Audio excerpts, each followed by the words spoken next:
And I just turned around and I hauled ass out of there. I was done. I wasn't dealing with that. The hypocrisy of the cult is one of the things that turned me away the quickest. When I turned my headlights on, it turned and looked at us. And one of the things I remember the most were the eyes were glowing red. I see an orb of light. It is just circling these steps like it is waiting for me. And he begins to tell them that he saw a UFO. They're basically like, what are you talking about? That's 7 foot up on a tree, peeking around it, and that's where I saw the top of the muzzle, nose, and the eyes. As soon as I made eye contact with this thing, it felt like death. Welcome back to another new episode of Tinfoil Tales. I'm your host, Brandon Wright. Tonight's episode, we're going to be joined by my guest, Carter Buschardt. I kind of got connected with Carter here recently about some Sasquatch stuff. He's written a few books and had some experiences. Thought he'd be a great guest to have on here. But before we bring Carter on, if you would like to be a guest on Tinfoil Tales, there's 2 things you can do. You can send an email to tinfoiltalespodcast@gmail.com, or you can go to tinfoiltales.com and go to the contact section. Both ways will get your message to me, so make sure to just reach out and we'll get something scheduled for a future episode. If you want to help the podcast out, please continue to share it around. Word of mouth is one of the best ways of getting the podcast out there to new listeners. For every new listener, there could be a potential guest. So just remember, every time you're sharing it around, you could be sharing it to someone who has never heard it before and end up listening and wants to reach out and become a guest on Tinfoil Tales. And for everyone that's been doing that, just know that I appreciate you guys. If you would like to help out in a financial aspect, you can join Tinfoil Tales on Patreon. There are 2 different tiers. There's the paid tier, which is only $1.99 a month. The free tier, you do not get all of the perks of the paid tier. But on the paid tier, you get early access to all of the episodes ad-free. So as soon as they're done being recorded and edited by me, I post them up on Patreon so they could be up there weeks in advance before they release to the normal public. There's also the live videos, which are exclusive to the paid tier. But with both tiers, the free and paid, you get access to Crinkled Conspiracies, the new podcast that I've been doing with my friend Ed Corella. Kind of dive into all sorts of little weird topics and stuff and just kind of shoot the crap back and forth with each other. So again, if you're interested in joining the Patreon, you can find more information about that in the show notes. There's a merch store available now too. That is also included in the show notes. So if you want to rock a Tinfoil Tales shirt, want to support with a sticker, rock a beanie hat, all sorts of stuff on there, make sure to go check that out. I will be appearing at 4 different events this fall. Starting in September, I will be at Bigfoot's and Brews Spirits Too in Dowagiac, Michigan on September 14th. On September 27th and 28th, I'll be in Nashville, Indiana for the first annual Bigfoot Conference.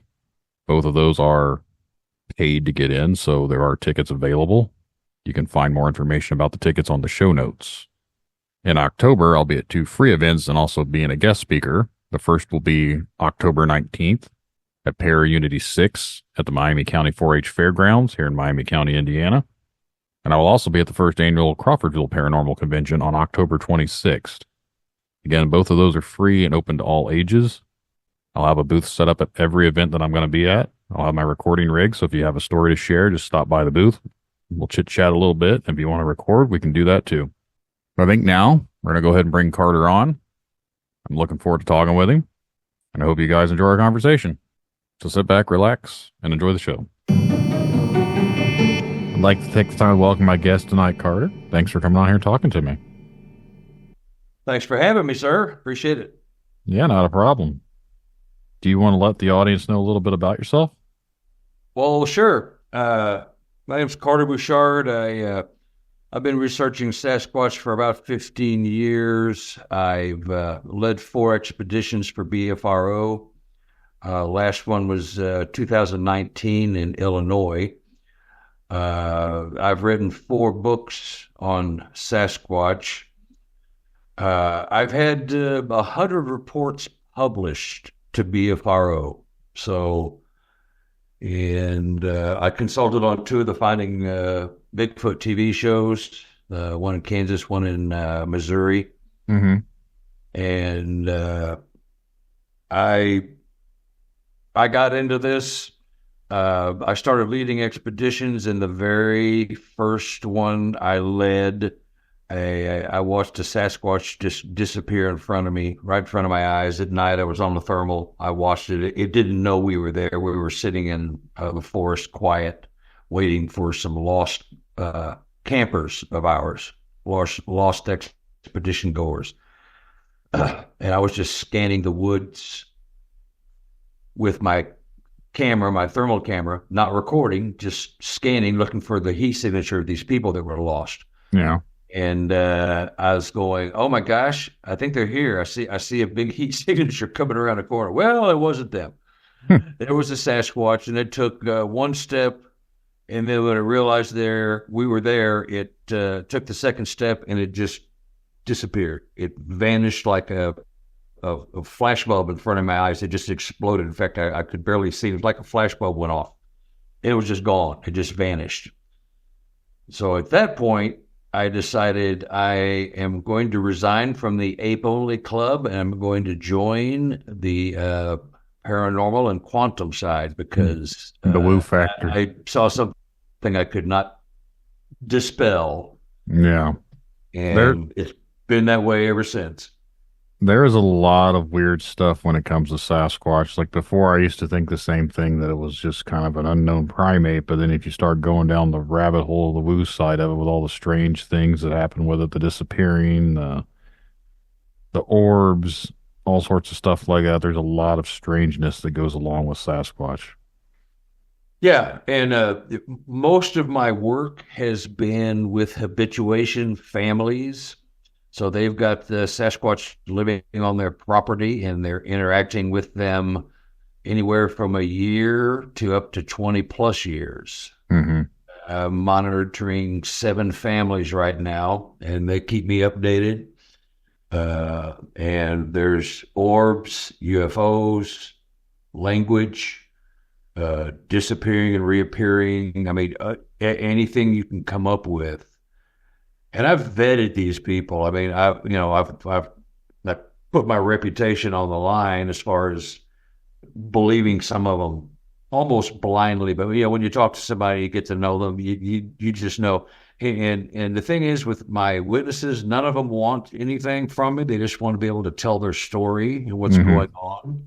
I hear from some of them regularly, 2 or 3 times a year. They'll update me. And that being said, they're all telling the same stories, but they don't know each other. I'm not just finding all the nuts in the United States. You know what I mean? I'm talking to the sane, rational people that don't want their names used. All the names in my books are fictitious. All the locations are fictitious, or just not mentioned at all, because where it is and who it is matters not. It's just the event that these families are interacting with Sasquatch families. Yeah. And it's just mind-boggling. And if you've never been around it, never heard about it, it sounds like science fiction, but it's not. I've experienced, I go to their properties and sit with them, and I've heard my name called out by the Sasquatch in my exact voice. A lot of these witnesses hear the Sasquatch, mostly women. They're calling their names while the husband's at work. He's calling their name in his voice. And so several times they've got on the phone and called their husbands. Where are you? What are you doing? You messing with me? Where are you? I thought you were at work. What are you talking about? Well, you just called my name. I'm outside in the back garden. No, I'm at work. What are you talking about? And it happens regularly. And it's to the point where it's almost comical, because, they know when they hear their husband's, their wife's voice out in the woods during the day when they should be at work, they're not there. It's the Sasquatch talking to them, messing with them, and they do have senses of humor, Mm-hmm. But, I've had my own experiences with them on paranormal and quantum levels. And it's quite exhilarating, and it takes you to a whole nother level of believability. Can I actually believe this? Am I actually experiencing this? Is this really happening, or am I hallucinating, or is some kind of thought being or vision been put in my head so I think this is happening, but it's really not? You run the gamut of all that stuff, but I've got so many people that have had so many experiences with them, and on a daily basis. So that's where all my books have really come from. Is some of my BFRO reports are in these books, and I've become friends with these people. This was the really strange part of this, is that when I would call the witnesses after they'd fill out a report on the BFRO website, and you can go on there and assign yourself any reports you want. I'd call them, and we start talking, and about halfway through the conversation, they would say, "Now, I want to tell you something you probably aren't going to believe."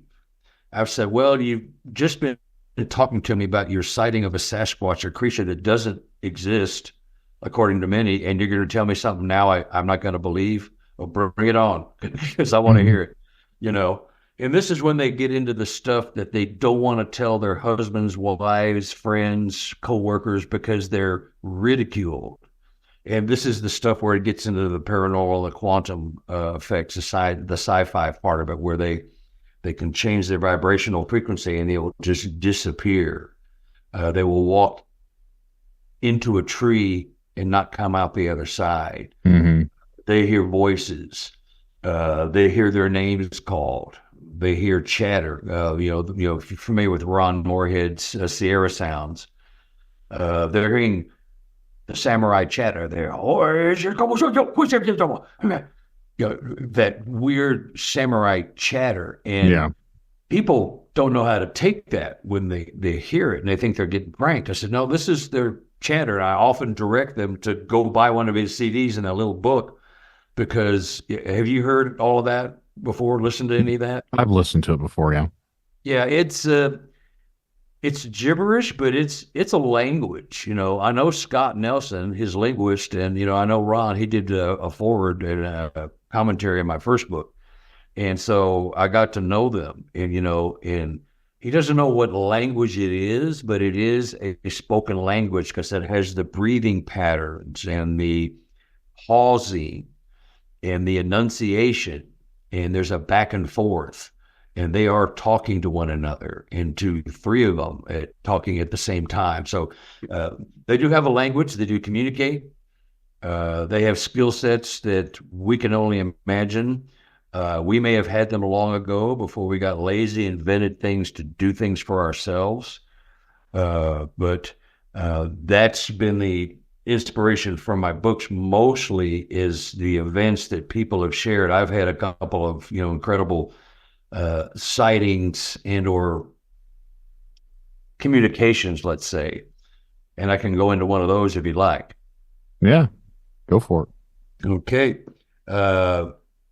The expedition I led in Illinois, 2019, I went down there, and this was right before COVID, and COVID was kind of warming up, and it was hitting in some places, but we haven't shut the country down yet. Well, it was getting to be that way, and the person who was going to lead this expedition bailed out at the last minute. And so I got a call, hey, would you want to take over this expedition in Illinois? Because I'm in Missouri, so I'm not that far, 300 miles. I said, well, sure. Well, there was only 4 people left, because the guy that was going to do it, he canceled at the last minute, and a lot of people said, well, I don't want to do this. Who's going to do it? Well, we don't know. We're going to try to find somebody. So virtually everybody canceled except 4 people. And so myself, my partner who lives in Illinois, Harold Benny, and we met these 4 people, and we took them out. Now, when I was scouting for the area, I went to Murfreesboro, Illinois, and I was typically, when I scout for a location on an expedition, I'll go to the little mom and pop family restaurant in the middle of town. They know everybody. They know all the strangers that come into town. And so I went in there and I said, hey, I'm leading an expedition for Sasquatch. I know, Murfreesboro is very famous for them. So there was not a lot of shock and awe when I mentioned that. And I said, well, where is a really good place to look? And they said, well, I tell you a place you don't want to go. And this is a place nobody in town will go anywhere near it after dark, period, end of conversation. You don't want to go here. I said, oh, really? Where's that? Well, it's the Trail of Tears. It's down there by the water plant. I said, well, that's where I'm going. Because if you tell me I can't go there, I don't want to go there, that's an invitation. Yeah. So, and the funniest thing is that while I was in the restaurant, I got introduced to a guy who knew a gentleman who thought he was having Sasquatch problems on his property. This is kind of a detour for what I was going to tell you, but this is interesting. That was my first experience into a dogman encounter, which is what it turned out to be. I went and met the gentleman and his wife. They're deeply religious folks that lived out in the middle of nowhere near Murfreesboro. And their daughter had taken a picture. I can't show it to you, but it's a dog man. It had been tearing up this tree outside the daughter's bedroom window at night. That just ran, tearing up this tree. For some reason, it was assaulting the tree. It was clawing it to pieces. It was pulling branches off. It did this day after day for weeks. And it was just a strange thing. So she decided, I'm going to get a picture. So she goes outside when this noise and activity starts up, and she reaches up to take the photo, and the creature disappears, and then it reappears. When it reappears, it got its arm caught in her camera strap and jerked the camera just a little bit. I ended up with a dogman photo that she had taken, and they thought that was evil, and they threw the camera in a drawer and said, we're not even going to mess with this. We're not even going to do it. So this is a story I got when I got there. The girl had moved out of the house like within a month after that. She was totally panicked, moved out, never came back. So that was my first time when I thought I was going to be investigating a Sasquatch event. It was a dog man. And the photo it's marginal. What I had to do is take a picture of a picture because they're not technically inclined. They threw the camera away, and they eventually found it, and they got the film developed, and it was actually film on a roll. But they didn't have an SD card or anything like that. So what I ended up was taking a picture of the picture they had in the front seat of my car. I laid it on my Jeep, and I took a picture of a picture. So it's kind of shaky as far as I know, but it was, you could definitely see it's got a head, shoulders, arms. The face is very elongated, and it's still taking shape. It's still morphing into the solid shape it was getting into. So that was my first adventure there in Murfreesboro. So anyway, we go down to the Trail of Tears. This is where this place was. The Trail of Tears down there, a couple of miles from the Mississippi River. Now, 94 Native Americans died. They froze to death in this one area that we were going to. And that was where all the lore came from, because people would go there during the day or in the evening trying to camp. And there would be a lot of sounds, a lot of noises, a lot of, cracking and stitch breaking and rocks being thrown and stuff like that. It spooked everybody, so people just quit going out there at night. But it was perfect for the expedition because it was incredible activity. No, we didn't see anything, but we heard them, and they were throwing little sticks and pebbles at us as we walked down this trail.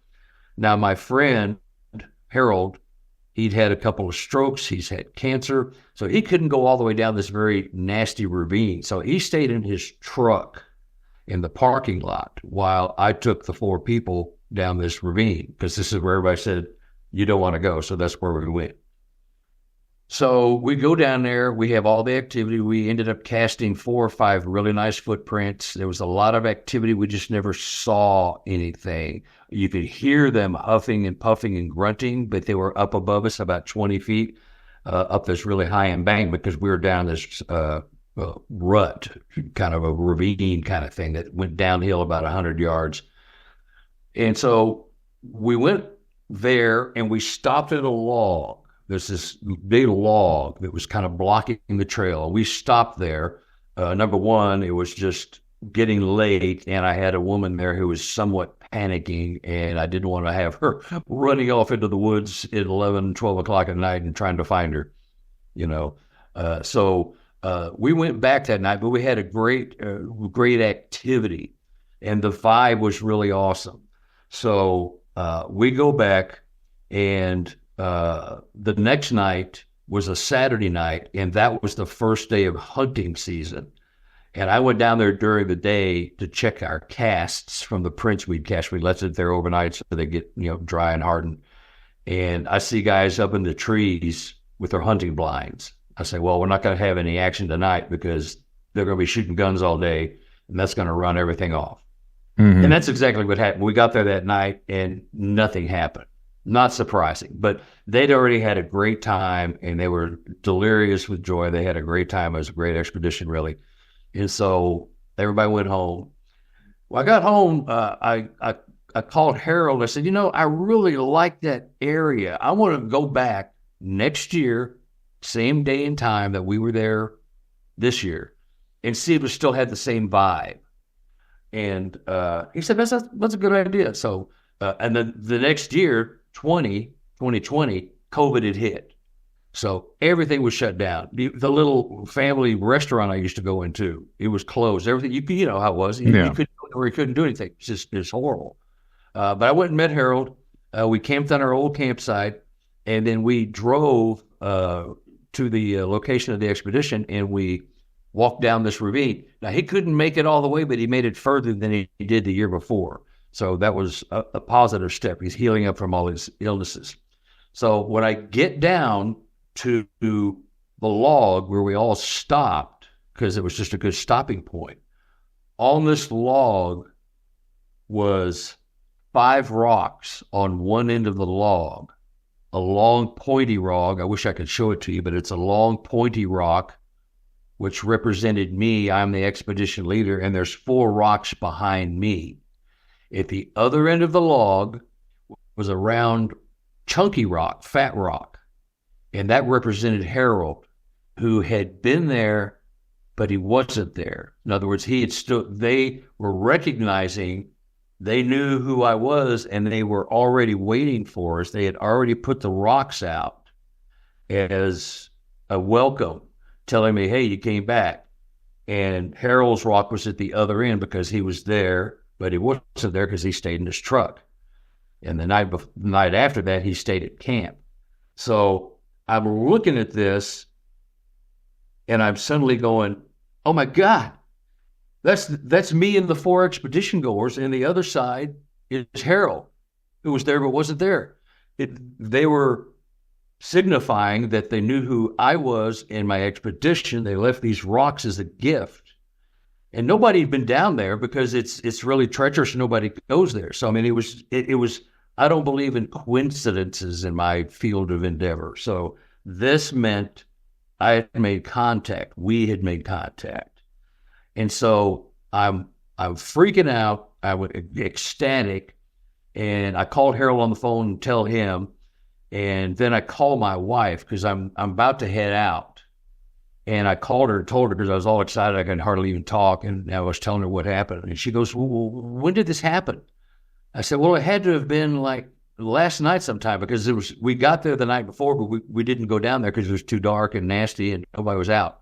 So we went back the next morning. So she said, well, it would have to have been after 7 or 8 o'clock as it gets dark at 5:30 because it's winter. It's October. Mm-hmm. She goes, well, you're not going to believe this, but last night, 8:30, I'm getting ready for bed, and a blue orb comes into my bedroom, our bedroom. It flies around the room a couple of times. This is our bedroom. She sees it in live person, she sees it. It's flying around. It's flying around her. She's watching this flame fly around her. And then it makes 2 circles in the room. It flies into the bathroom, and it's gone. And to me, that is the Sasquatch telling me, I know you, we know where you live. You're one of us. I'm one of the cool guys now. You know, it was one of those kind of things where they had given me a sign and they gave her a sign. Now that's 325 miles away, but they're doing all this, and that's never happened before, you know. And not only did she see it physically, but she also saw it as a reflection in our mirrors on our dresser. So that was a surefire sign that I had made contact, and a good contact. It was the most incredible feeling. You kind of have to be there for that kind of event, but it was awesome.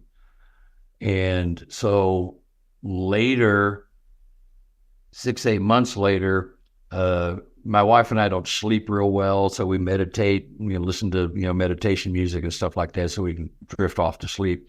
Well, I start getting these visions of I'm going down this ravine, just like I was going down my ravine. I'm going down the ravine, and everything is flying by me much faster than I'm actually moving. But I'm seeing the Sasquatch in the forest, and they're just laying around, like laying on logs, laying on the ground. The kids are running around. Their juvenile kids are running around playing. They're sticking sticks in the ground. They're poking for mice and bugs and stuff like that. It's just a day in the life. And I'm looking at this. That looks really familiar. Is that Missouri or Illinois? And they just said to me, home. This is home. And that's all I really needed to hear. I mean, that's all they wanted to tell me. So I was being shown where they lived. I was being shown a day in the life.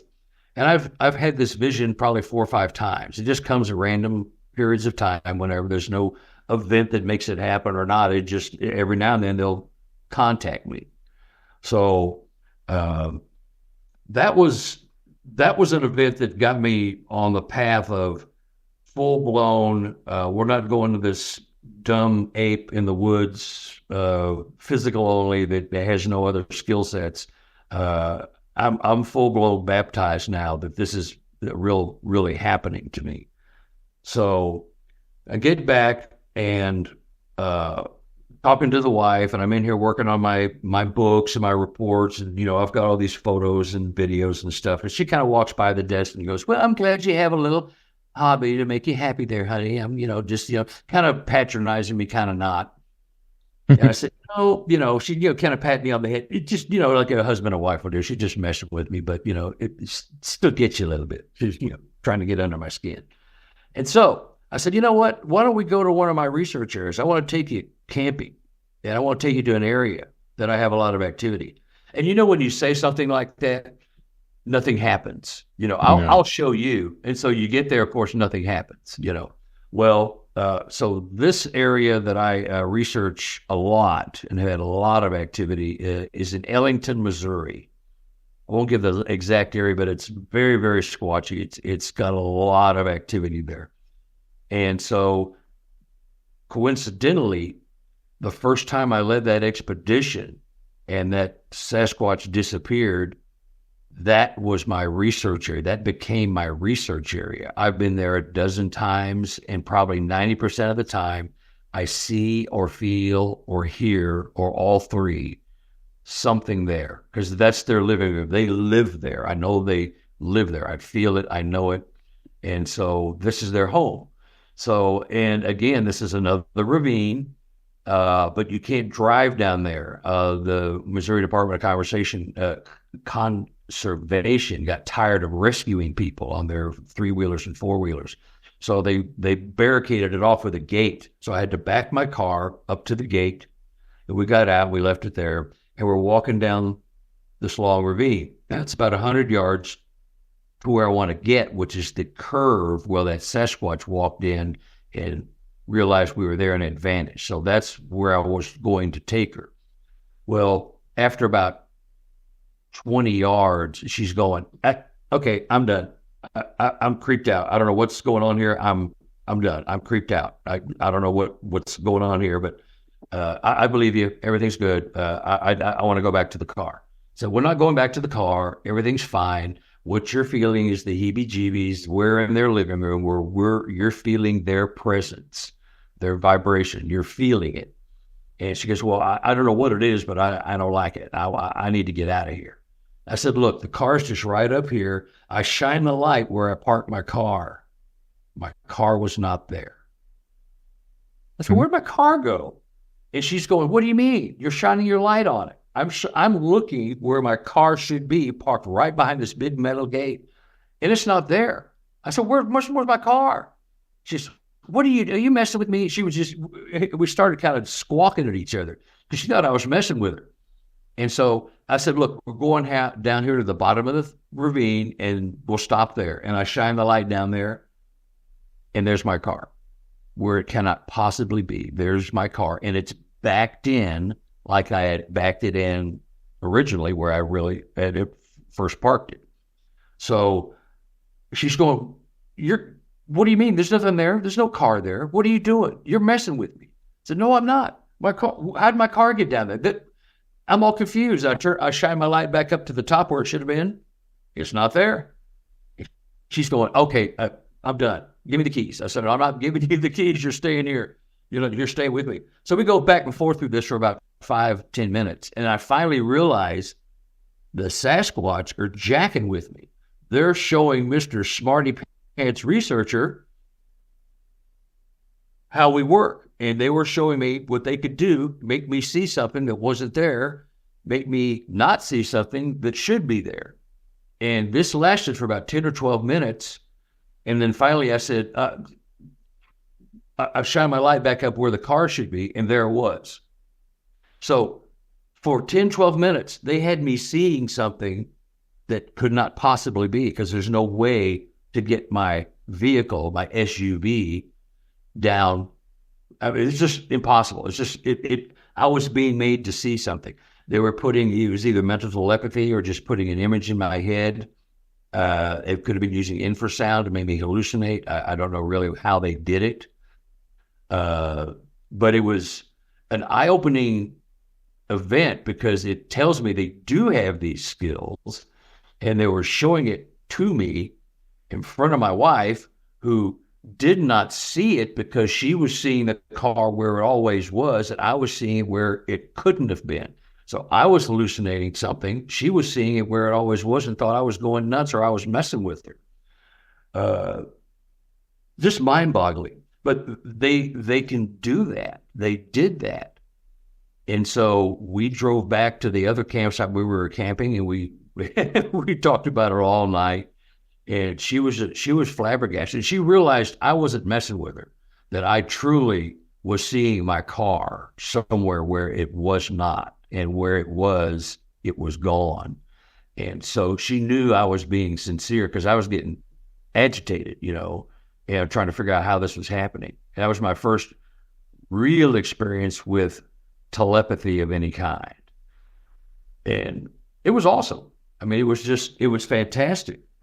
And, if you haven't experienced that or seen it, it's hard to grasp. I get it, but it's a real thing, and, many of the witnesses that I have that are in all my books, have seen similar things on their properties.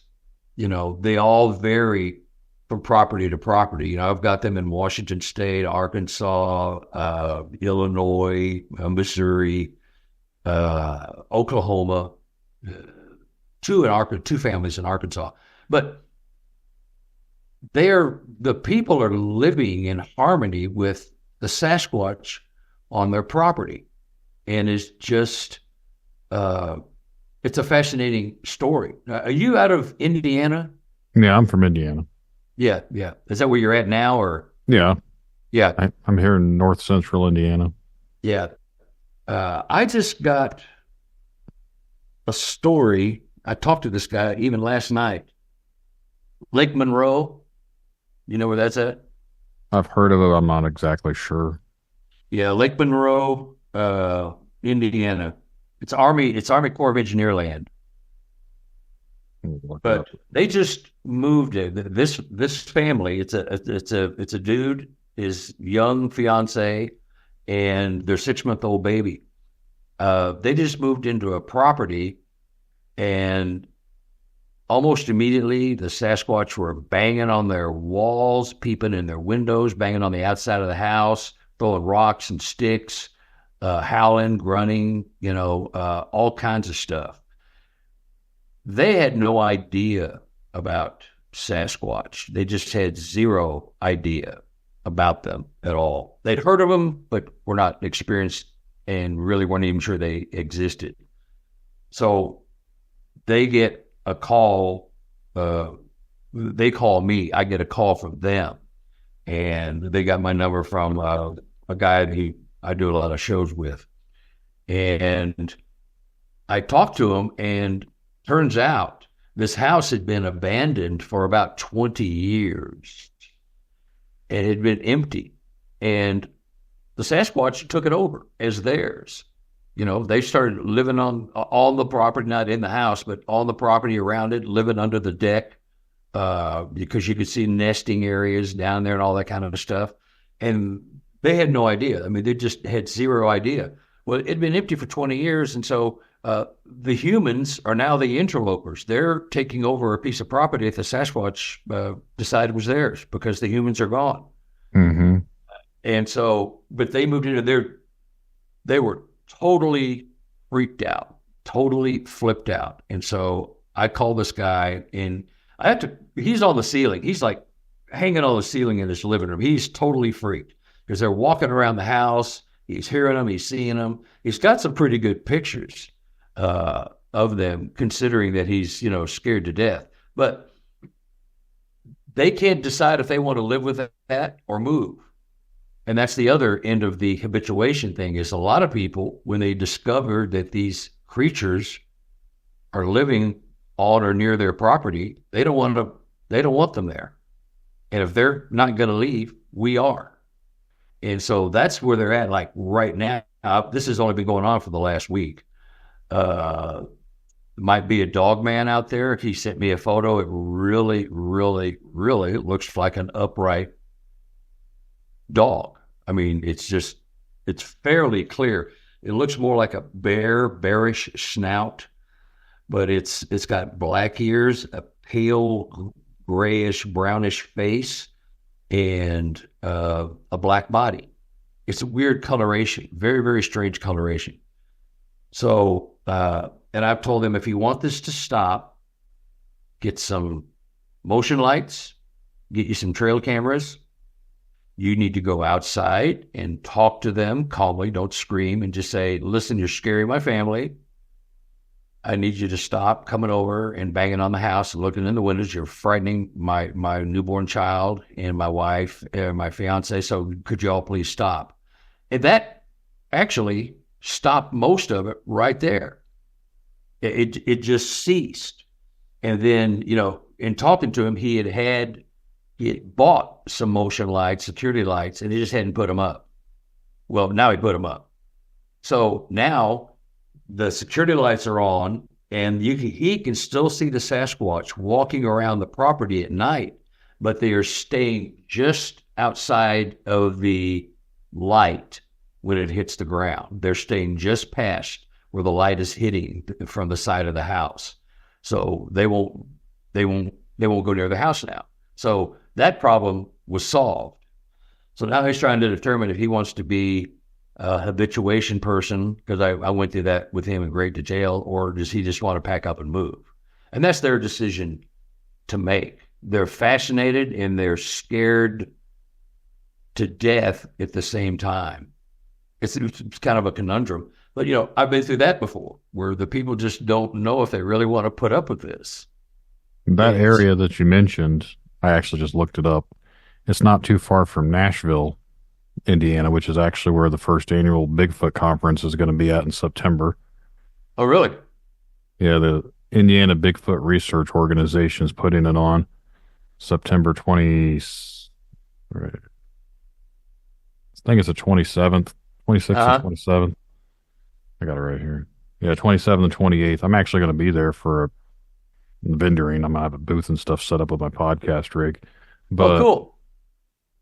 That, when I looked up Monroe County, it's literally right in the same area. Bloomington, Nashville, Brown County. It's all the same. It's all wooded. It's all very high activity stuff that goes on there. So I'm not surprised that they have some sort of activity going on in the region. He had no idea when he moved in. Yeah, it's very big hot spot in this area. Yeah, well, he had no idea, and so he goes from he's hanging from the chandelier to he's like at peace with it, and then he freaks out again because he thinks he's being stalked. He thinks they're gonna come eat him in the middle of the night, and then the next day he's like, well, okay, I believe, because I talk him down. He seems to understand it, but the first time his fiance or the kid freaks out, then he's all up in arms. And I understand that. You're going to protect your family. He doesn't know that they won't harm him. He doesn't know that he has no experience. But yeah, he said that it's a Corps of Engineer lake. He's on about 3 acres, and there's several hundred acres of heavy woods. I mean, the air is so tight you can't even walk through it. That's what he said. Yeah, and so, but there's structures. He's seen some structures. I sent him a couple of my books to help educate him a little bit about how to deal with them and what you're going to expect, what you see, what you won't see. And so he's seen structures. They're still interested. Well, the Sasquatch they have their own families just like we do, and they have kids and wives or mates. And so they're fascinated with women and children, especially because the women are the life givers and the nurturers. And so they're used, they love watching the interaction because they have their own kids and their own families. And it's something that fascinates them. Because I've got so many reports of women and children out playing in the yard while hubby's at work, and the Sasquatch are kind of peeking behind trees, out from behind trees, looking at them, watching them play.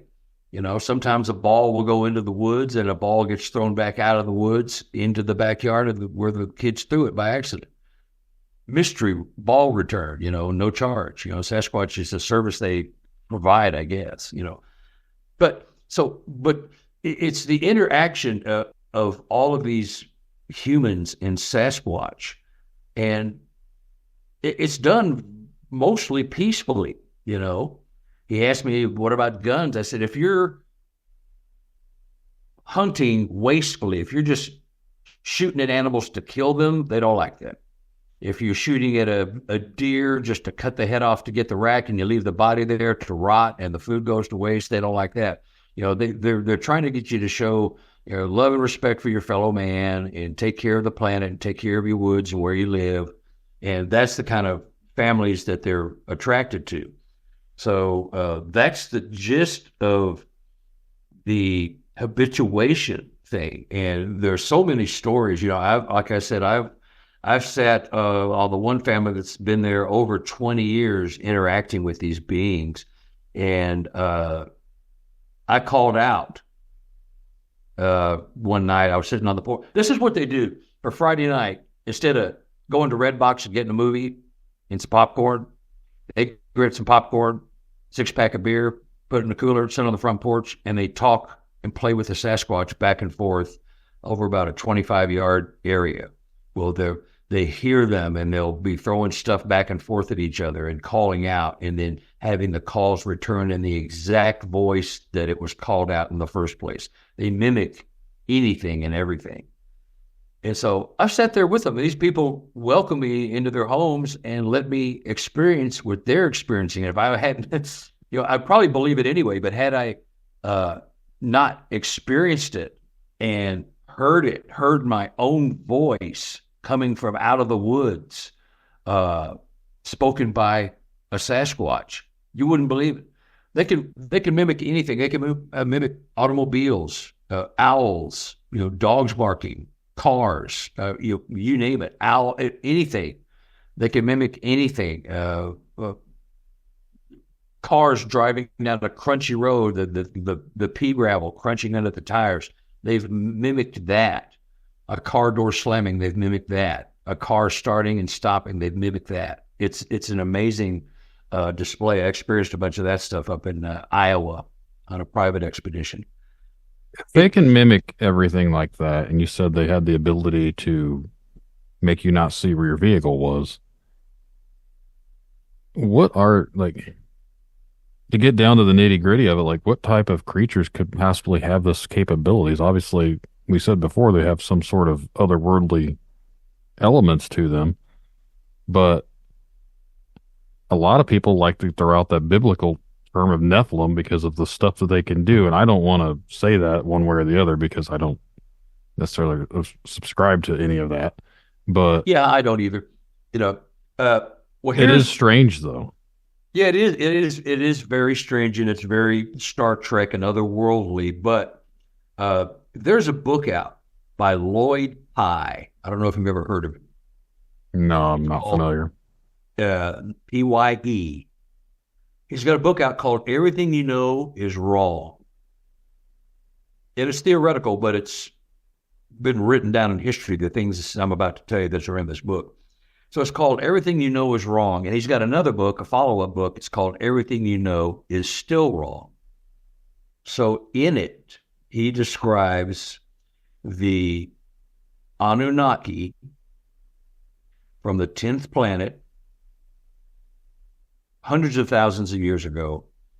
They were losing, this is the story, and this is in the Sumerian scrolls, those gold scrolls that are made. I don't know if you've heard of them, but they've got these little etchings. This looks like little chicken scratches, but it's a story that the Sumerians told of the Anunnaki coming from the 10th planet, which is Nibiru. They were losing their atmosphere, and they needed to come to Earth to mine gold, especially gold dust, for some reason that is, and it's known now, and scientifically it's proven that they use it to fill up the holes that may appear in the atmosphere. And it's just gold in its powder form shot up in rockets will plug the holes in the atmosphere. Well, the Anunnaki, who have been mentioned many times in the Native American lore here, came to the planet, and we were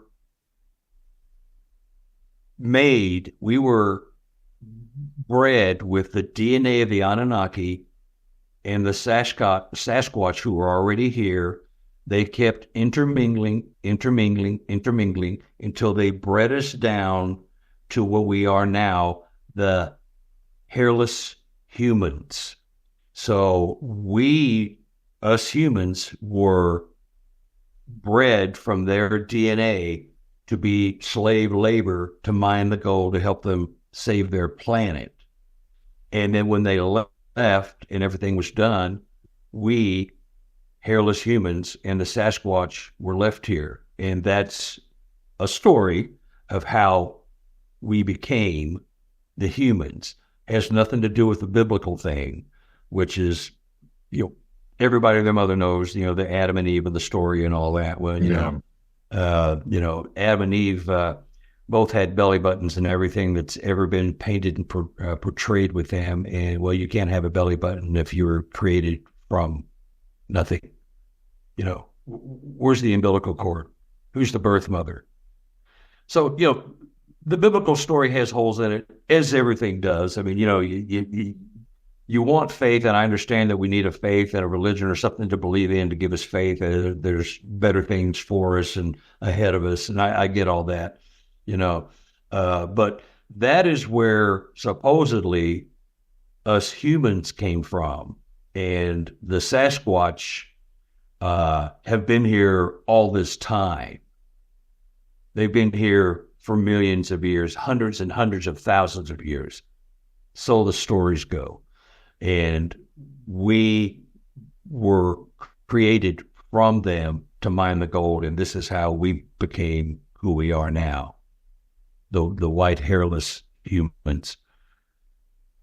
It's very tantalizing. It's very sci-fi. It's very, boy, I don't know if I can buy that.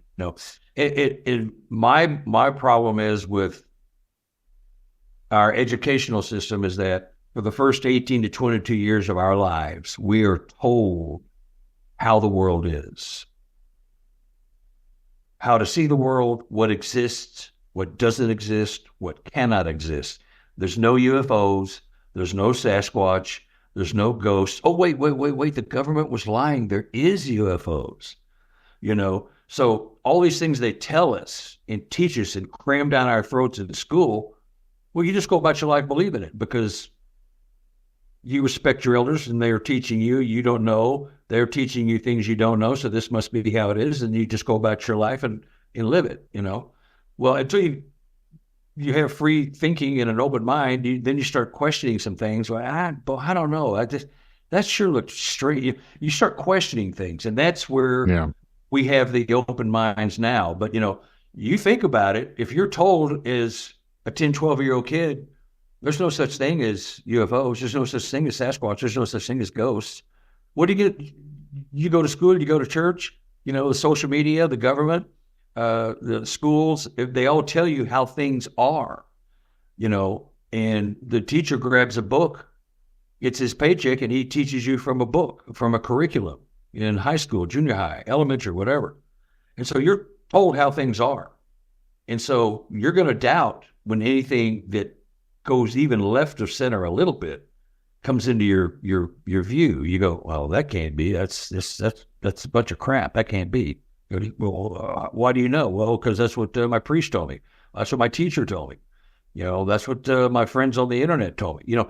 So we're misdirected. In many, many, many ways. It's only when you become educated and start questioning things.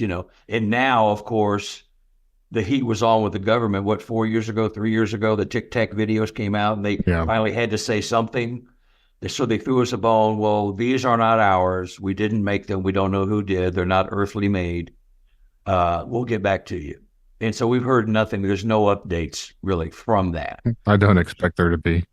No, but they threw us a bone and shut us up for the while, Well, it's the same with Sasquatch because there's something they don't want us to know. If that was just another undiscovered dumb ape running around the woods, we would have heard about it a long time ago.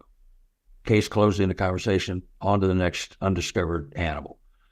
But there's a reason they don't want us to know anything. And that is what it bothers me, But it excites me because I know and I've experienced some things.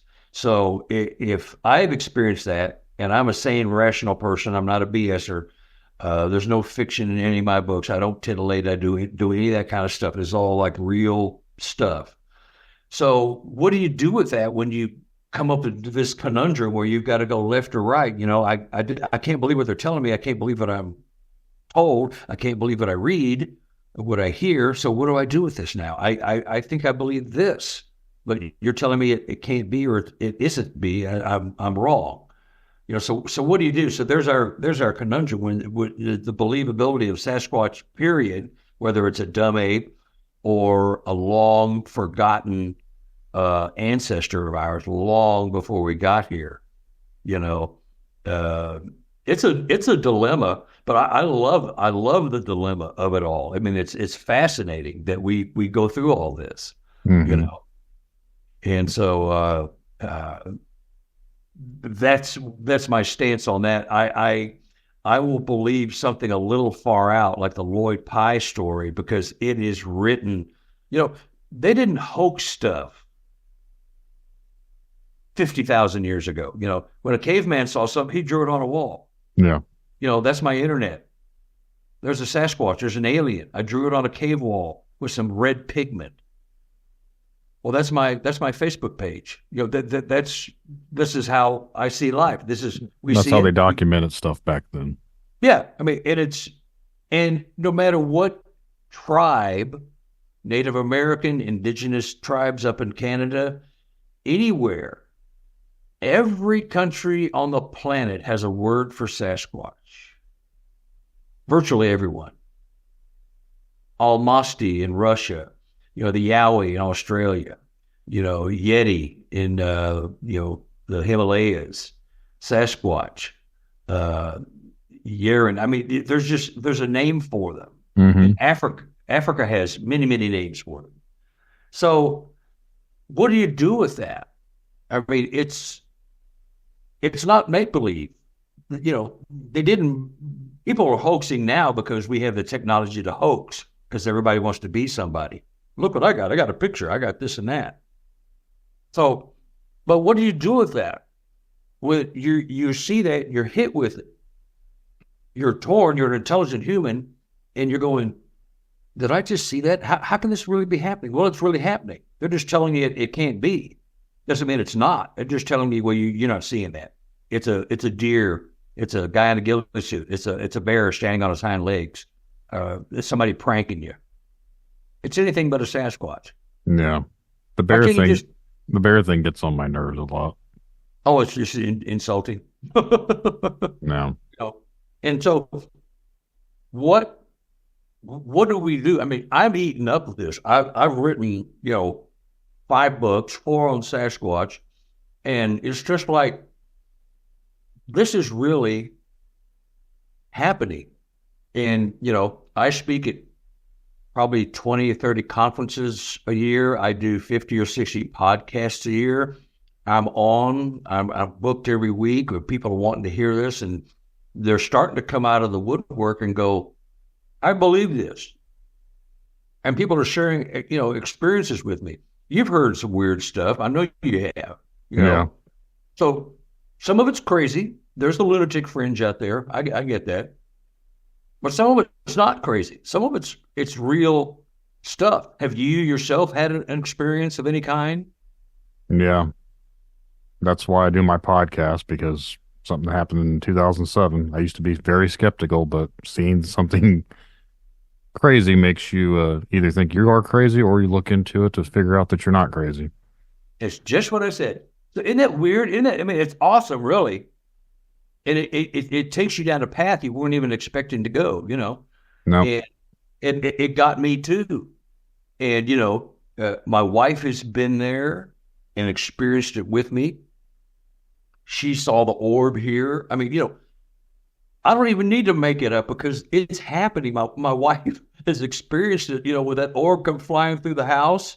And I told her I just had some rocks gifted to me to memorialize the fact that they saw me. They saw my expedition, and I spoke to them to see if they were there, and they heard me, and they spoke back with the rocks.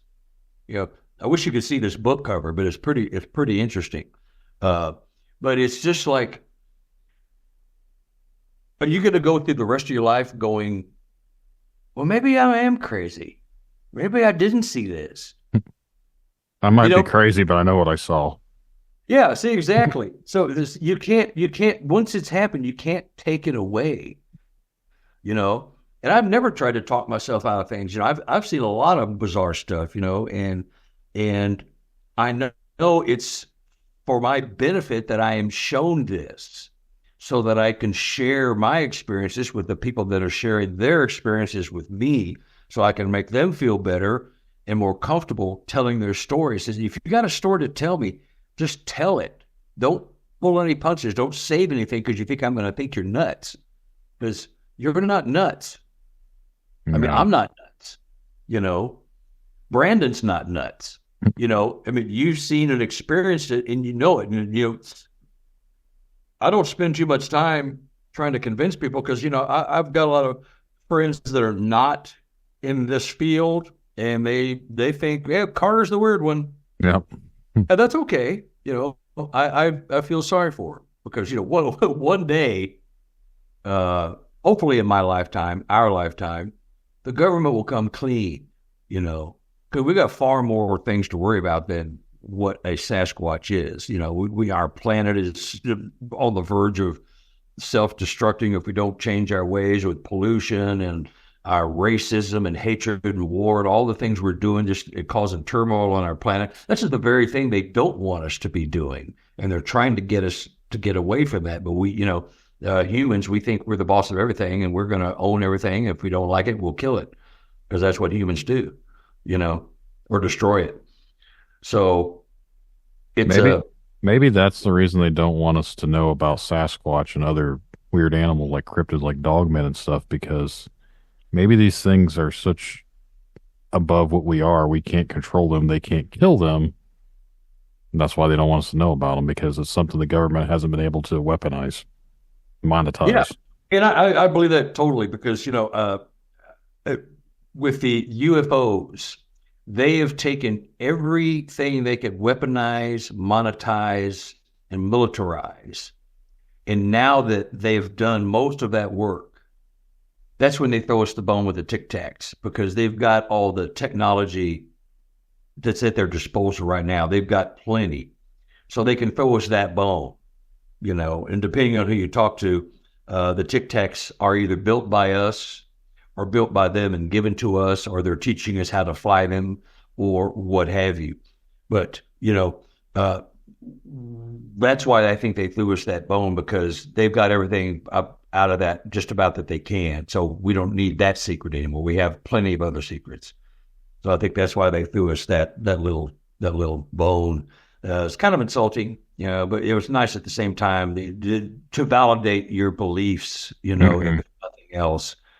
And when I've seen one, so see, I've got one of my habituation witnesses, the ones that are we on time? We getting close to time, or? We're good. You can keep going. Okay. The family that I sat with on the porch, every morning he gets up and takes their dog and they walk a quarter mile up to their gate. They got 200 acres. And so that's the dog's exercise for the day. He walks up there, gets the mail, comes back, has breakfast with the wife. Well, several times the Sasquatch will be waiting for them, hiding behind a tree and just watching them. And they'll step out from behind the tree and let him see them. One time they stepped out from behind the tree and there was a female holding a newborn. And they're showing my human friend their baby and go back behind the tree. I mean, who does that? And I get photos from them. He has a spy point tracking system, the spy points, that satellite trail cams. Mm-hmm. You subscribe. You familiar with that? No. You subscribe to it. And you get, for $50 a month, you get 100 photos. And if you want more, they'll charge you.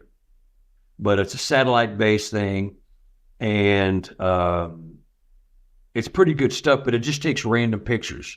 You can't program it. It says, I want pictures at 10, 2, 4, 6, 8, 10. It'll just take a random picture. Sometimes it'll let it trip itself.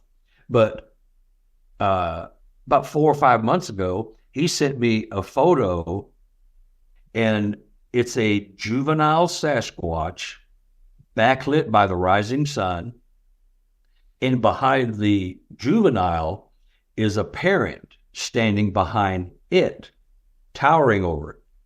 Now, you can barely make it out because the sun's just coming up. It's coming up over the horizon, and it's backlit. These beings are backlit, so you really can't see, but you can see the shape, the torso, the head, and the shoulders. You can see, and this juvenile that was on this trail cam photo, I've got it on my desktop.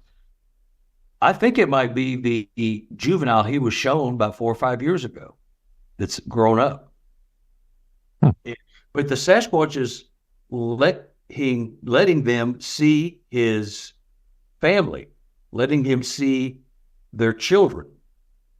And he's standing right there in case something goes wrong, but they know my people. They're not, they are hunters, but they don't shoot, and they're not out to kill them. They love interacting with them.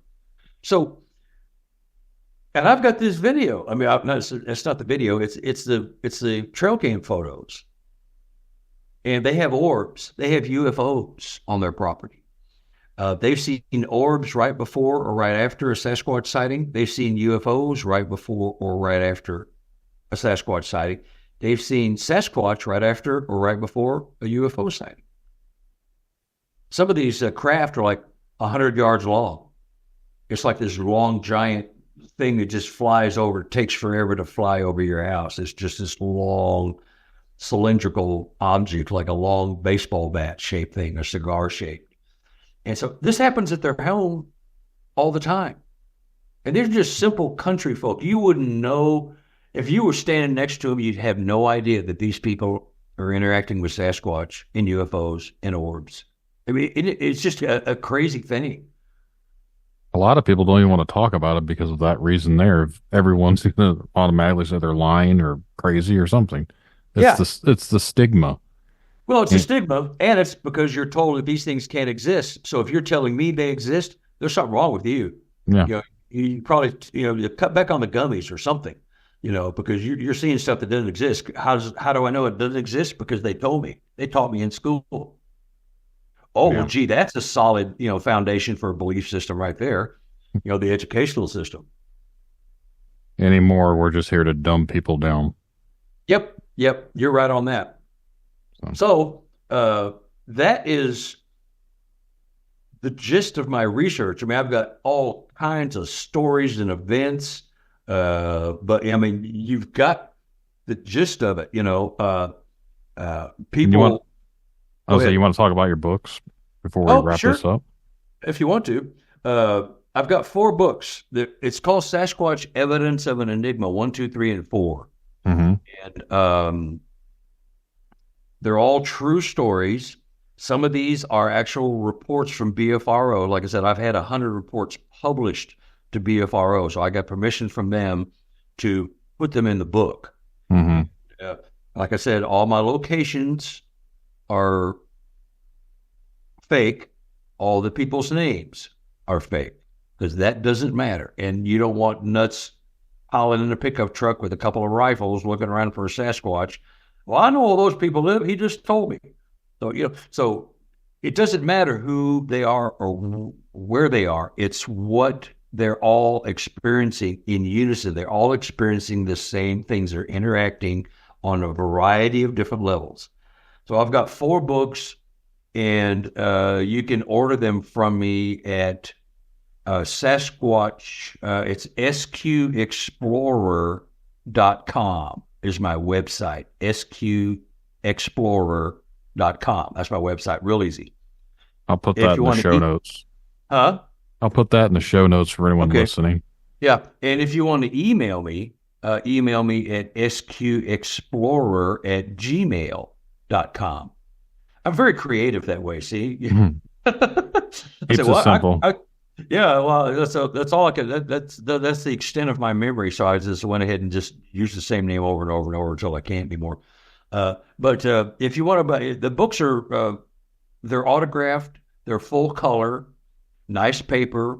For paperbacks, are very, very, very nice. I use very good paper, and I autograph them and personalize them for you. And they're all 250 to 365 pages. I'm self-published, so you can find the Kindle versions on Amazon, but I don't sell my books on Amazon, my physical books, because they're too expensive. They gouge people with their color stuff, especially. So I sell them out of my house. I'm self-published, have been for 5 or 6 years. And if you email me or call me, I will return the call. I'm not one of those that just blows it off. Give me your money for the books and see you later. I truly love talking to people that are having these experiences. It's fascinating. And they like being able to talk to somebody who won't laugh at them. Yeah. Scoff at them. The people that are the worst people to do that are your spouse. Spouse and your coworkers, because they can't.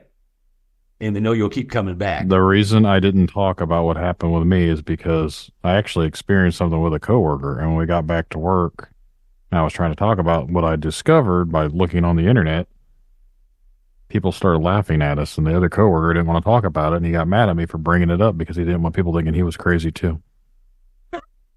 Isn't that sad? That's the world. human condition. It's the world we live in. Yeah, and it's not fair. But what you saw, and what you experienced, and no one could ever take that away from you, ever. No.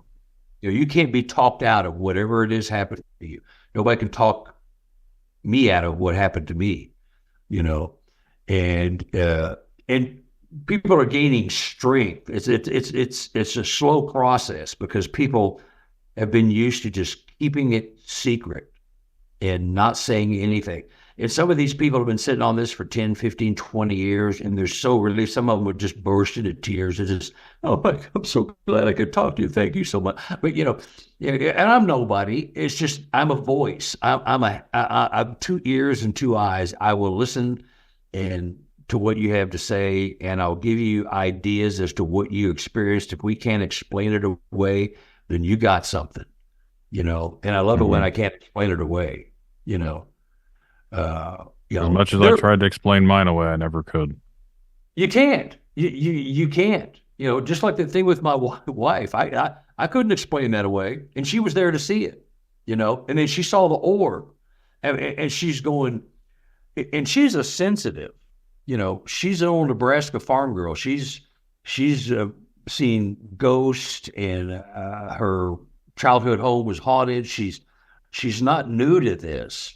She's new to the Sasquatch thing. Ghosts are different, but now she's going, well, it's all kind of the same thing. There's all this thing going on under the level, under our eyes, under our noses, and it's just something that keeps going on, and nobody talks about it. It's everybody's dirty little secret, But I'm glad you stuck to your guns and you stayed with it, and now you're doing podcasts and you're going to be going to a Sasquatch festival. That's pretty cool. That's you love what you're doing. You love it, and you're going to go talk to people, and people are going to come see you and get more listeners for your podcast. So it's all good stuff. That all works out.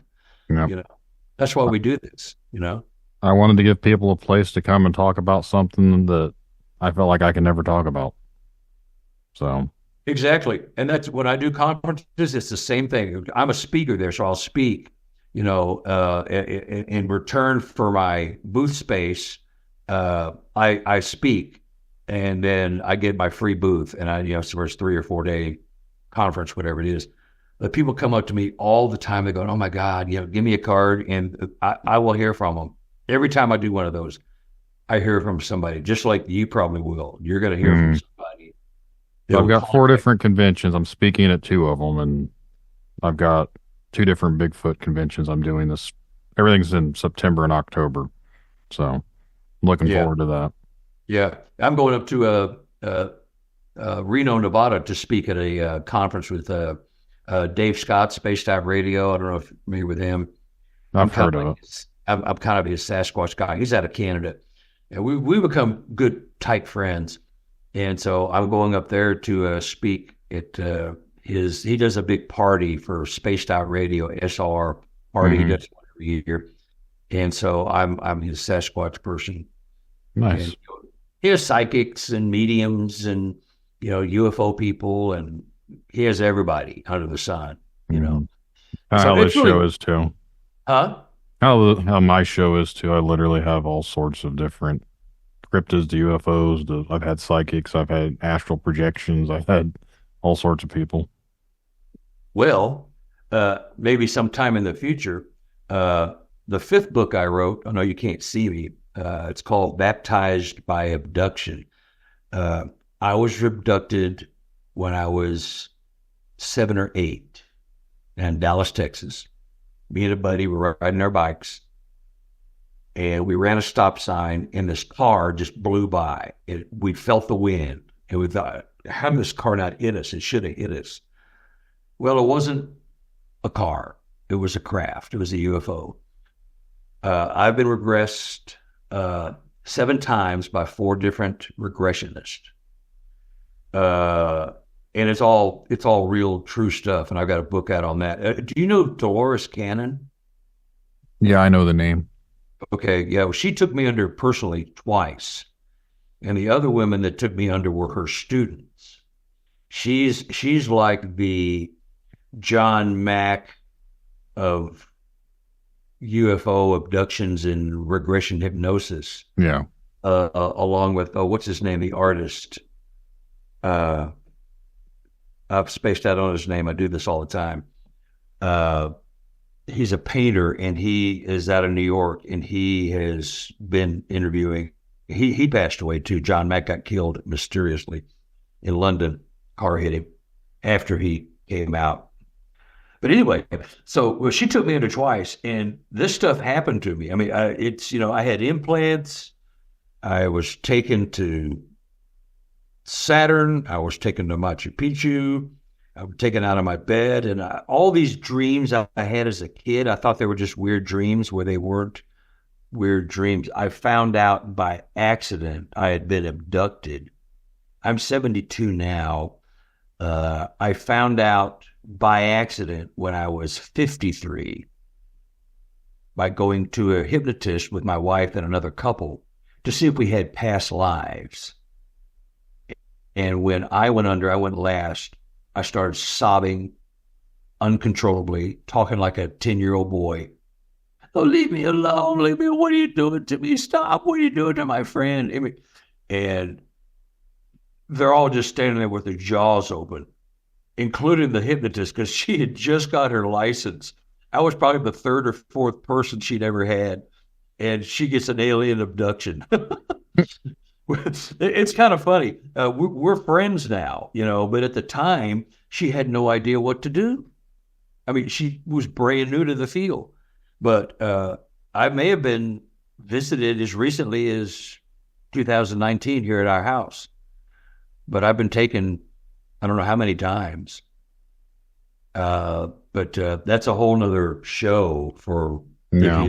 But it was fascinating because I found, my childhood was not what I thought. All the memories, many of the memories I had were not really memories of what I thought they were. They were something else. I will definitely have you back on to talk about it because it was fascinating. It's fascinating. It blows your mind, and it's real stuff too. And that's the problem I had with the cryptid community, was that I was afraid that they were going to go, oh, your Sasquatch books are not selling real quick, so now we've been abducted. I mean, I felt that was going to be it, so I didn't do anything about it for a long time. And I said, screw it, because I did a show with Travis Walton. You know who he is, Fire in the Sky. Yeah.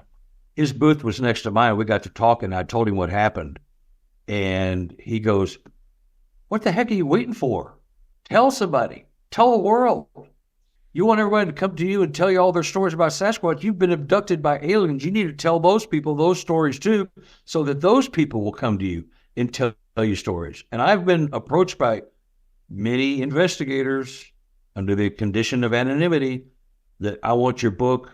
I had dreams of being taken out of my window in my bedroom as a kid. Many women told me I thought I was pregnant, then it just went away. All these weird memories. Mm-hmm. And a lot of them are investigators. And I can't even mention their names. You probably recognize a couple of names if I mentioned them. But I mean, they've had, and this might be a reason I got into what I'm into. This might be a reason they got into the field they're into.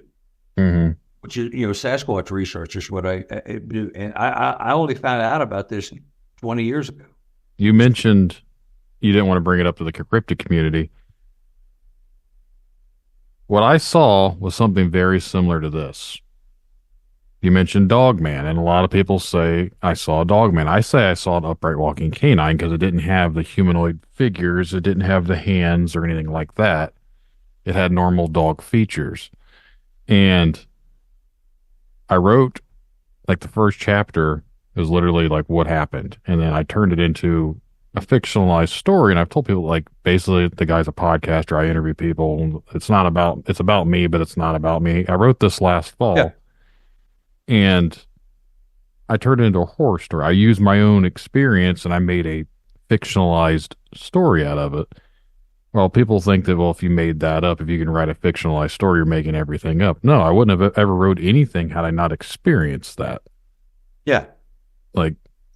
So I don't even talk about the book anymore because I'm like, people are just like, oh, he's full of shit because he wrote a book. I was like, no, I'm not. If you read the book, you can tell I'm not a writer because I suck.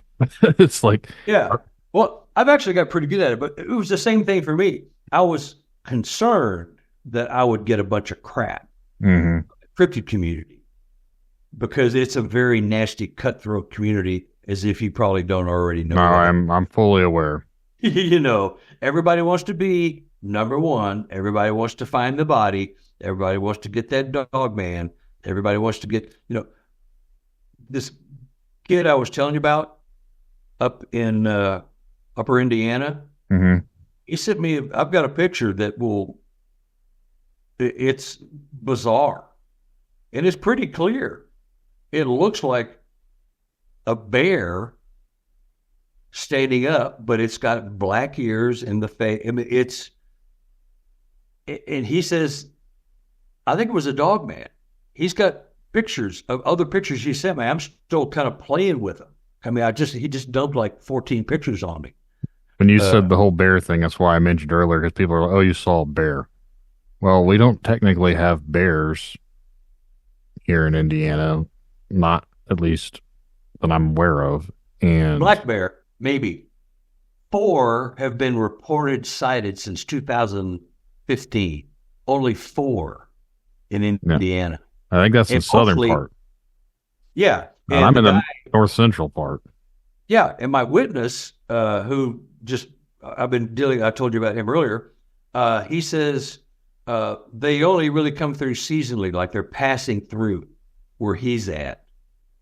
Yeah, Yeah. they're down the southern part, which is where it's hilly, more mountainy starts down in that counties and everything else.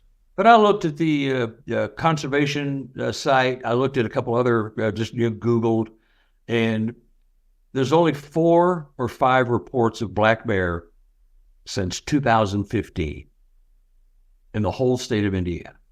Now that could be all, but it's just what we ought to do? We should trade books. My thinking with bear is like black bears don't have long bushy tails. What I saw did. So explain that one. Yeah, this bear, whatever it is standing next to a tree, and on the other side of the tree, there's kind of black blob. So phone cameras only shoot at 72 DPI dot per inch. So I upped it to 400, and all sorts of clarity came out. This looks like a panda bear standing next to this tree. It's almost comical, But this kid doesn't know anything.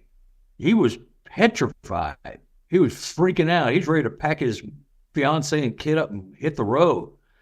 So I talked him down. But I mean, I'll trade a book with you if you want. If you got one you want to trade, Yeah, I can trade with you. I'll send you an address. I'll mail you my UFO book. And you send me your because I have just gotten. In the last 2 years, I've gotten 3 dogman reports. We don't get many of them down here in Missouri. You guys up there, Pennsylvania, Ohio, Indiana, you've got the dogman, the mothman stuff, Illinois, Chicago. You've got I'm only about 80 miles from the Michigan line, so that's prime dogman territory. I wonder why that is. Is that because of cave system or topography, or I wonder why? When I first looked into it, because I was thinking werewolf, because of the first thing you think of, because I didn't know what a dogman was. I wasn't into this type of stuff. I thought werewolf. Yeah. And then someone's like, "Oh, you saw a Michigan dogman." I was like, "Well, what in the hell is a Michigan dogman?" So that's when I started looking into that stuff because never heard of that before. And that's where the term apparently originated from, was some song back in the 70s or 80s that said there was like a dog man, and then the Beast of Bray Road was in Wisconsin apparently in the early 2000s, and I don't know. There's just a lot of strangeness that goes involved in it. And now all of a sudden it seems like Dogman's like super popular all of a sudden. Yeah, I do a lot of work with Lon Strickler, Phantoms and Monsters. Yeah, and they're heavy on Dogman. I'm kind of his Sasquatch guy. Mm-hmm.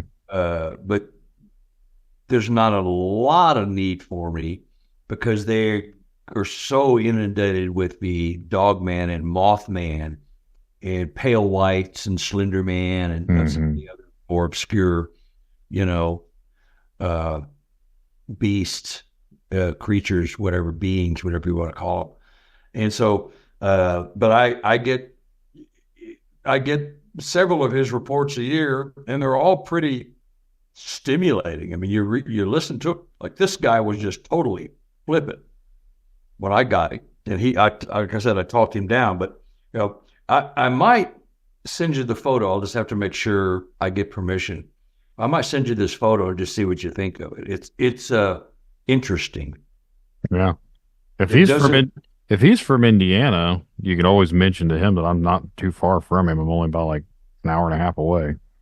So if he ever needs a local person, he can always reach out to me. Well, I may do that because he is teetering on like, I need somebody to help me do something. And then he calms down. Then he goes back. And then he calms down and he goes back. But the things I told him to do to stop the activity have worked. So I've got him on my side. He knows I know what I'm talking about. I said, it's not rocket science. They don't like cameras. They don't like lights. So you want that stuff to stop, put those up, and they will come around. And they haven't. They're still there. They're walking around on the fringe where the light stops and dies. They're standing right on the edge of that, on the precipice. It's kind of funny. But yeah, we'll just trade addresses on Messenger.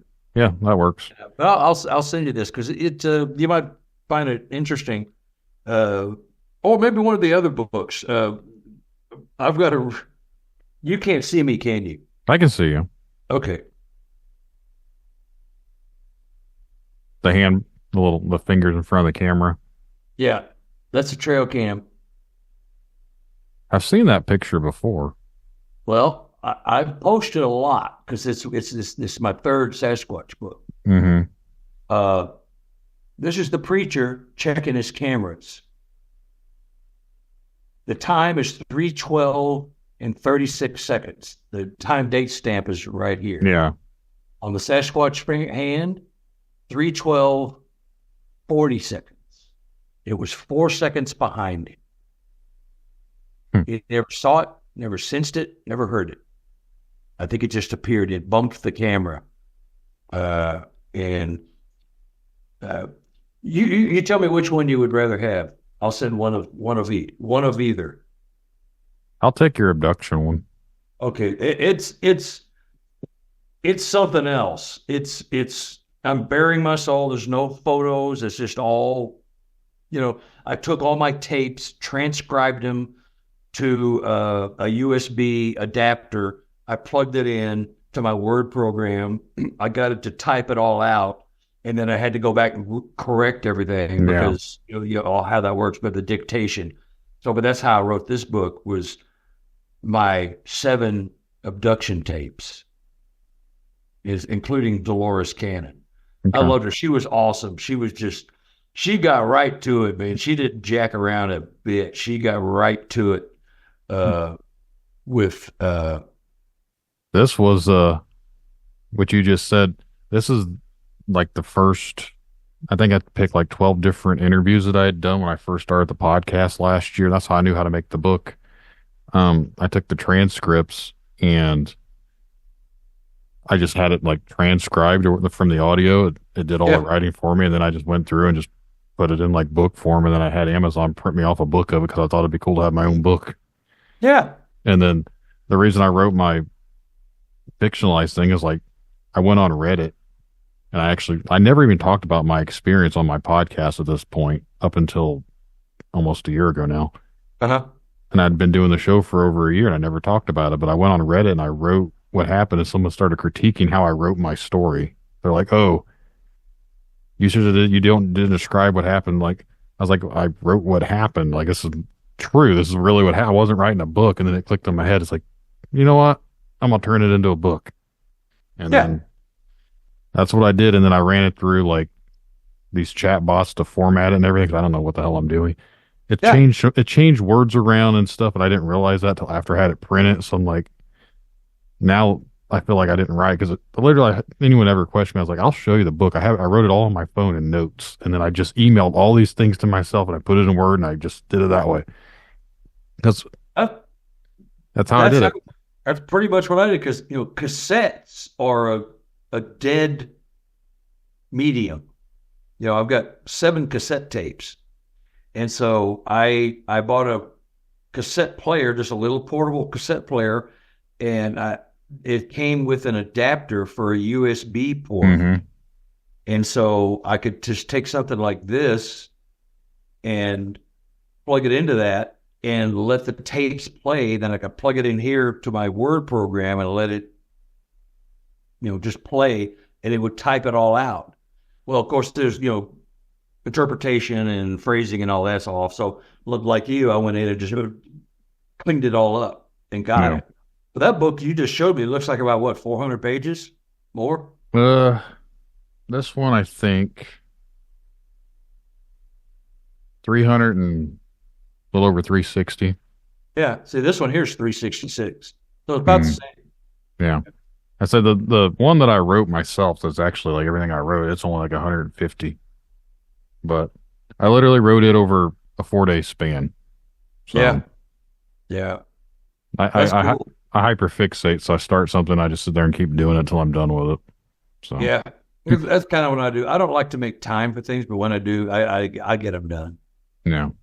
So I never intended to write a book, but when COVID hit, and I've got all these reports, I got permission from Matt Moneymaker to just any report you published and you were involved in, put them in a book. It's fine. Yeah. So I just started writing, and then COVID kept around. And so all these people started calling me. And I said, well, dang, that's already one book. I better we'll start a second one, then a third one, and then a fourth one. I said, Jesus, people, give me a break. I want to take a break. But okay, we'll trade addresses on Messenger, and I'll mail mine, you mail yours, and and if you want to do another one just strictly about this, it's intriguing. It changed a lot of things. A lot of the things, just like with you, probably your life isn't what you really thought it was, at least abduction wise for me. Many of the memories I have that I thought were one thing were something else entirely. Yeah. Just slap across my face, But yeah, let's trade that. This is I enjoyed this, Brandon. Let's do it again. Yeah, I'll definitely hit you back up sometime later this summer. Like I said, I'm booked out until basically July, but I plan on taking the whole month of July off. So I'm not going to start back up again until August. So maybe sometime in August we'll get something set up. That's fine. Yeah, because I've got to go speak up in Reno, and I may be going up to Canada. I'm not sure if I'm going to make that trip or not. So yeah, that's fine. Just whenever you can. Just want to get in touch when you can. But Yep. I'll send you this. You send me yours, and here we go. Yep. So like a plan, I'll try and get it mailed out either tomorrow or Wednesday or sometime this week. Okay. Yeah. No rush. I'm not going anywhere. But yeah, I think you'll enjoy the read. I'll enjoy your read because that's cool. I like the true stuff. So now that we've had, it's what happened to you. It's your words. Yeah. Like the first chapter is literally, like I said, it's a fictionalized book, but the first chapter is literally what happened to me.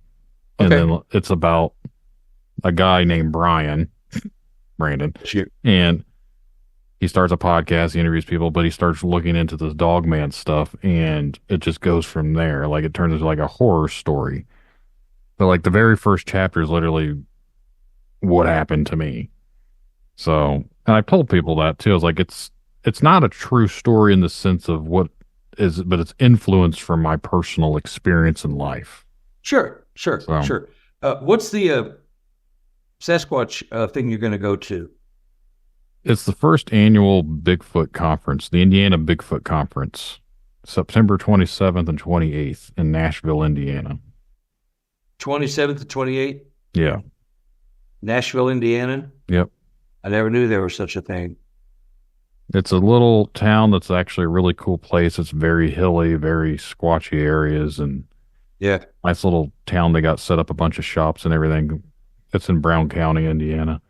But that whole area is outside of Bloomington, which is only like a little bit from where you said that guy had been sending you stuff that had the Monroe County or whatever from that Lake Monroe. Yeah, he's not far from Lake Monroe. It's a family plot. They've had land there forever. Yeah, that's all in the same area. Yeah. What I might do, because I'm working on some photos for him, is call him and say, hey, here's this guy. If you want to reach out to him, or he's going to be at this Sasquatch convention, maybe you want to go down and hook up with him so you've got some kind of somebody that can help you in your area. You know, I know I've interviewed and I've talked to the guy that actually set up. He's the one that's doing the convention. His interview will be coming out here in a couple weeks on my podcast, but he lives in that area. So I could even try and help hook him up with that guy because does all the stuff for down there. Well, that's what the guy needs is just somebody, a boots on the ground, come out and traverse the land and see what he's going through. And he's okay with me sending photos to some of my researcher guys who are going to be looking at the photos, trying to clean them up a little bit. But I think even if you see this photo, you're going to go, well, that ain't a bear. It isn't. It's not a Sasquatch, that's for sure, because that's why he called me initially. But I'll drop him that information and see if he wants to. Do you have an email address he could contact you at? Yeah, I can message everything to you. Okay, do that. Yeah, because that way he won't call you. He won't have your phone number. You can give that to him if you are comfortable or not. You know. Yeah. But I'll just send me that info when you send your mailing address and everything. But he might be relieved whether it's you or your buddy who does research in that area, because that's what he needs is somebody to come out there and, you know, pat him on the back and say, it's going to be okay. You know, you're not going to be eating in your sleep. You know, your fiance might get eaten in her sleep, but, you know, they'll leave you, you know, so I can't mess with it. That's too easy. Yeah. All right. Well, yeah, you let him know if he needs anyone to talk to locally. He can reach out to me, and I can try and hook him up with some of the people that I know that are actually in that area. So it might. So this was a fortuitous little show, because isn't that bizarre? Mm-hmm. I coincidentally get a call 2 days ago, and this guy, and you're right there. Yeah. You plug him into somebody. So see, there he goes. It's very fortuitous. So there we go. It's good for him. Mm-hmm. So. Well, Carter, it's been a pleasure. Absolutely. I look forward to reading your book. And I look forward to reading yours. It's going to be fun. Again, I want to say thanks for coming on here and talking to me. It's been a pleasure. I enjoyed it immensely, and we'll do it again. Send me a link when you get a chance. Yep, not a problem. All right, guy. Enjoy the evening. Yep, you too. Have a good night.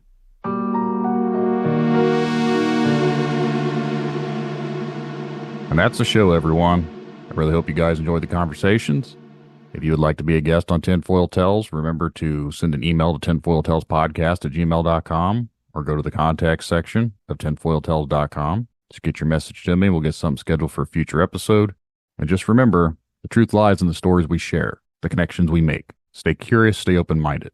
Thank you all for joining us on this journey. And until next time, keep questioning, keep seeking, and keep exploring the unknown. Good night, everyone. Tinfoil Tales in the headphones. Yeah, it's time to rock. Got a story about a cryptid creature. Let's take a walk. Bigfoot, dogman, they're out there in the dark. But the truth is out there like an alien spark. UFO sightings got the whole world shook. Conspiracies unfold like a story in a book.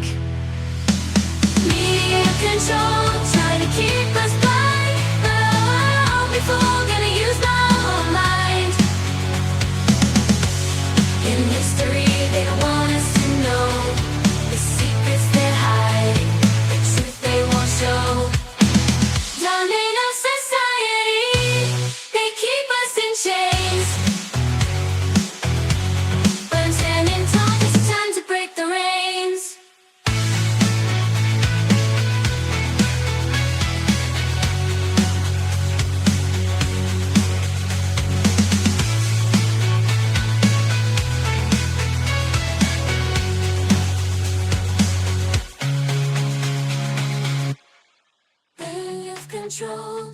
keep us blind, but I won't be fooled, gonna use my own mind.